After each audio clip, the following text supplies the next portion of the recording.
Hello दोस्तों।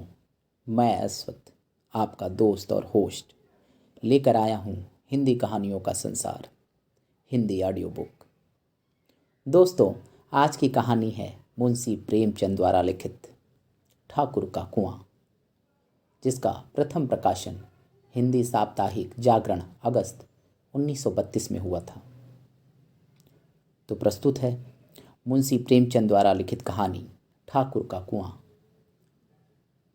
जोखू ने लोटा मुंह से लगाया तो पानी में सख्त बदबू आई। गंगी से बोला, यह कैसा पानी है, मारे बास के पिया नहीं जाता। गला सूखा जा रहा है और तू है कि सड़ा पानी पिलाए देती है।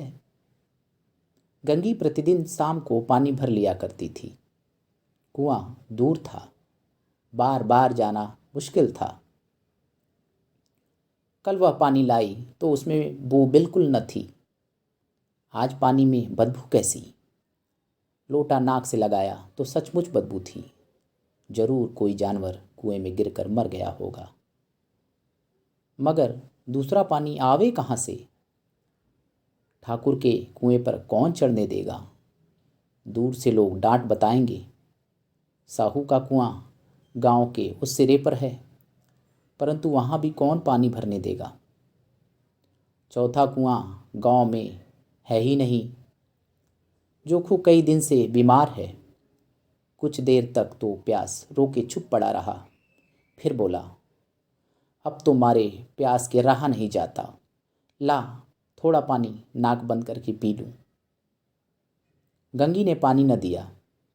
खराब पानी पीने से बीमारी बढ़ जाएगी, इतना जानती थी, परंतु यह न जानती थी कि पानी को उबाल देने से उसकी खराबी जाती रहती है। बोली, यह पानी कैसे पियोगे? न जाने कौन जानवर मरा है। कुएं से मैं दूसरा पानी लाए देती हूँ। जोखू ने आश्चर्य से उसकी ओर देखा।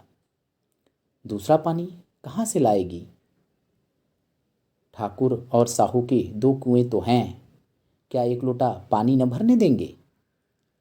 हाथ पांव तुड़वा आएगी और कुछ न होगा। मैं चुपके से ब्रह्म देवता आशीर्वाद देंगे। ठाकुर लाठी मारेंगे। साहू जी एक के 5 लेंगे। गरीबों का दर्द समझता ही कौन है? हम तो मर भी जाते हैं तो कोई द्वार पर झांकने नहीं आता। कंधा देना तो बड़ी बात है, ऐसे लोग कुएं से पानी भरने देंगे? इन शब्दों में कड़वा सत्य था। गंगी क्या जवाब देती, किंतु उसने वह बदबूदार पानी पीने को न दिया। रात के 9 बजे थके मादे मजदूर सो चुके थे। ठाकुर के दरवाजे पर 10-5 बेफिक्रे जमा थे। मैदानी बहादुरी का तो अब न जमाना रहा न मौका। कानूनी बहादुरी की बातें हो रही थीं, किंतु होशियारी से ठाकुर ने थानेदार को एक खास मुकदमे में रिश्वत दे दी और साफ निकल गए। कितनी अक्लमंदी से एक मार्के के मुकदमे की नकल ले आए। नाजिर और मोहतमीम सभी कहते थे नकल नहीं मिल सकती। कोई 50 मांगता, कोई 100। यहाँ बेपैसे कौड़ी नकल उड़ा दी। काम करने का ढंग चाहिए। इसी समय गंगी कुएं से पानी लेने पहुंची। कुप्पी की धुंधली रोशनी कुएं पर आ रही थी। गंगी जगत की आड़ में बैठी मौके का इंतज़ार करने लगी। इस कुएं का पानी सारा गांव पीता है, किसी के लिए रोक नहीं। सिर्फ ये बदनसीब नहीं भर सकते। गंगी का विद्रोही दिल रिवाजी पाबंदियों और मजबूरियों पर छोटे करने लगा। हम क्यों नीच हैं और यह लोग क्यों उच्च हैं? इसलिए कि ये लोग गले में तागा डाल लेते हैं। यहाँ तो जितने हैं एक से एक ऊंचे हैं। चोरी ये करें, जाल फरेब ये करें, झूठे मुकदमे ये करें। अभी इस ठाकुर ने तो उस दिन बेचारे गडेरिए की एक भेड़ चुरा ली थी और बाद में मार कर खा गया। इन्हीं पंडित जी के घर में 12 मासा जुआ होता है। यही साहू जी जो घी में तेल मिलाकर बेचते हैं, काम करा लेते हैं, मजूरी देते नहीं, नानी मरती है। किस बात में हैं हमसे ऊँचे? हाँ, मुंह में हमसे ऊँचे हैं। हम गली गली चिल्लाते नहीं कि हम ऊँचे हैं, हम ऊँचे हैं।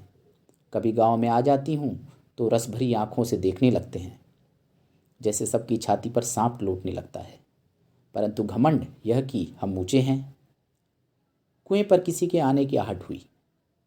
गंगा की छाती धक धक करने लगी। कहीं देख ले तो गजब हो जाए, एक लात भी तो नीचे न पड़े। उसने घड़ा और रस्सी उठा ली और झुक कर चलती हुई एक वृक्ष के अंधेरे साए में जा खड़ी हुई। कब इन लोगों को दया आती है किसी पर? बेचारे मांगू को इतना मारा कि महीनों लहू थूकता रहा। इसलिए तो उसने बेगार नदी थी, उस पर ये लोग ऊंचे बनते हैं। कुएं पर दो स्त्रियां पानी भरने आई थीं। इनमें बातें हो रही थीं। खाना खाने चले और हुक्म हुआ कि ताज़ा पानी भर लाओ, घड़े के लिए पैसे नहीं हैं।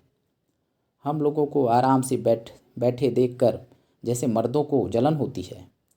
हाँ, यह तो न हुआ कि कलसिया उठाकर भर लाते, बस हुक्म चला दिया कि ताज़ा पानी भर लाओ, जैसे हम लौंडिया ही तो हैं।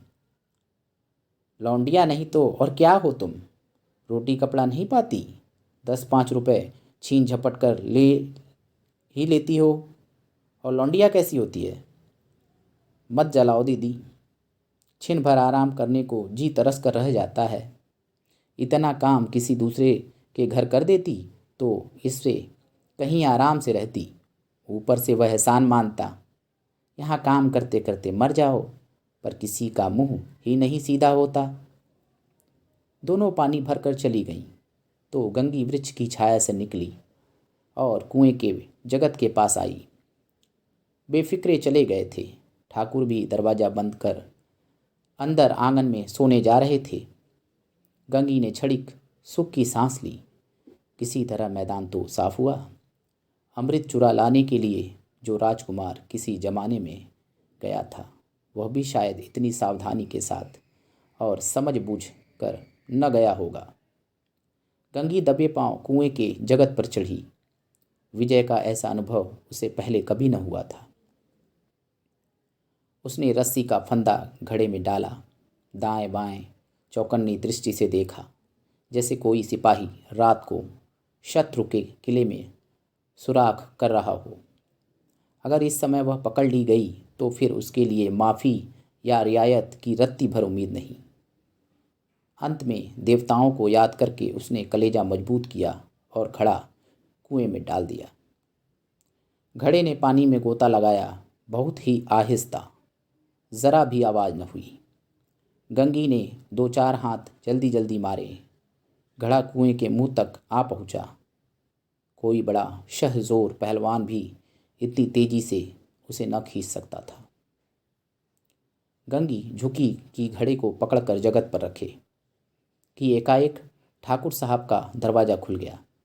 शेर का मुंह इससे अधिक भयानक न होगा। गंगी के हाथ से रस्सी छूट गई। रस्सी के साथ धड़ाम से पानी में गिरा और कई क्षण तक पानी में हिलोरे की आवाज़ सुनाई देती रही। ठाकुर, कौन है, कौन है? पुकारते हुए कुएं की तरफ आ रहे थे और गंगी जगत में कूदकर भागी जा रही थी। घर पहुंचकर देखा कि जोखू लोटा मुंह से लगाए वही मैला गंदा पानी पी रहा है। तो दोस्तों, आज की ये कहानी आपको कैसी लगी हमें ज़रूर बताएं, और कहानी पसंद आई हो तो हमारे चैनल को सब्सक्राइब भी करें और बेल आइकन भी दबाएं। तो दोस्तों, हम फिर मिलते हैं आपसे एक नई कहानी के साथ। तब तक के लिए हमें आज्ञा दें। नमस्कार।